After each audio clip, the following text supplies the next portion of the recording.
A gente sabe que a administração pública parece uma coisa super complexa, né? Um labirinto de leis, orçamentos, burocracia, mas, no fim das contas, é uma máquina gigante projetada para mexer com a vida de todo mundo todos os dias. Hoje, a gente vai abrir o capô dessa máquina para entender como ela funciona de verdade, desde um benefício que cai direto no bolso do trabalhador até o que chega no prato de um hospital. Vamos lá, vamos ligar essa máquina e ver como as engrenagens giram. Para começar, olha só para este número, R$ 526,64. Assim, solto, ele não diz muita coisa, né? Mas pode acreditar, por trás dele tem uma decisão, um processo e um resultado bem direto na vida de alguém. E a pergunta que realmente importa é essa: como é que um valor como esse, saindo lá da máquina do governo, pode de fato mudar a rotina, o futuro de uma família? É aqui que a gente conecta a escala gigante do governo com o dia a dia das pessoas. E aqui está a resposta. Esse valor é o resultado final, a ponta de uma política nova, um benefício que acabou de ser aprovado para uma categoria de trabalhadores. Vamos ver o que isso significa na prática. Então, o governo federal criou um reembolso creche para os funcionários terceirizados.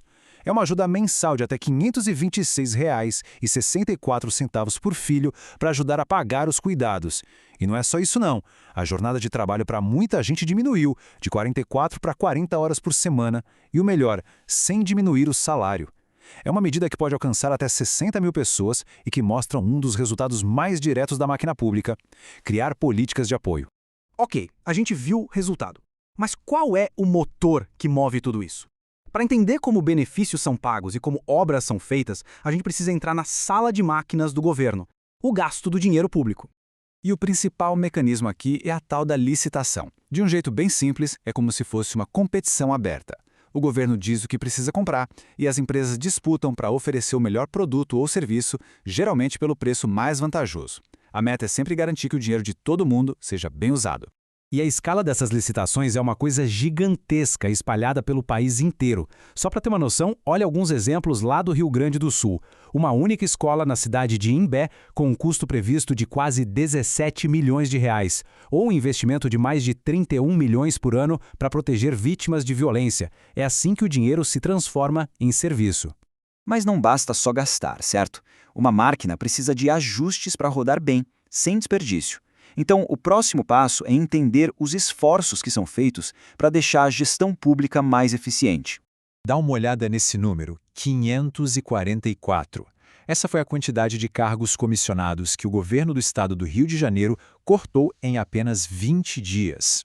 E qual o resultado financeiro disso? Uma economia estimada de 8 milhões de reais por ano para os cofres públicos. Com essa grana, daria para, por exemplo, financiar a construção de novas creches ou comprar dezenas de ambulâncias.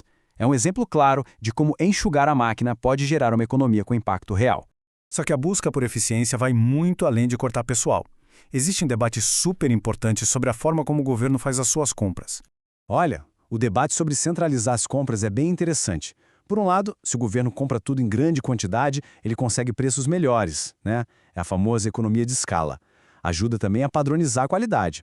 Por outro lado, isso pode ignorar as necessidades específicas de cada cidade, de cada região, vira aquela solução tamanho único que não serve para todo mundo e ainda concentra muito poder. Encontrar esse equilíbrio é um dos maiores desafios da gestão pública. Com tanto dinheiro e poder em jogo, uma pergunta fica no ar: quem é que fiscaliza tudo isso? A resposta está nos mecanismos de inspeção e de controle que existem. Essa fiscalização começa bem perto, no nível local. Essa é a fala da vereadora Grazi Costa, lá de Salto, em São Paulo, quando ela estava investigando suspeitas de compras superfaturadas pela prefeitura. Ela resume bem qual é o papel do legislativo: ser o olho da população em cima dos gastos do executivo. E essa vigilância também vem de órgãos maiores. O Tribunal de Contas do Estado de Mato Grosso, por exemplo, suspendeu uma licitação de mais de R$ 556 mil para comprar um software. O motivo? Suspeita de preços muito acima do mercado. Então o ponto é que a fiscalização acontece tanto pela ação de políticos eleitos, quanto por essas instituições de controle. E agora, para fechar nossa análise, vamos seguir o caminho completo. Desde uma decisão de compra que parece abstrata, lá numa licitação, até a consequência mais concreta e inesperada disso tudo. A história começa com a lista de compras do Hospital das Clínicas de São Paulo, simplesmente o maior complexo hospitalar da América Latina. um lugar que serve milhares de refeições todos os dias para pacientes e funcionários. E na licitação deles para comprar alimentos, apareceu um item super comum: cação imposta. É um peixe popular, conhecido por não ter espinhos, o que o torna ideal para servir em hospitais. Parece uma escolha simples, segura, certo? Mas é aqui que a história dá uma virada. O que exatamente é calcação? A resposta para essa pergunta revela como uma simples linha no edital de licitação pode esconder problemas bem graves de saúde pública e de meio ambiente.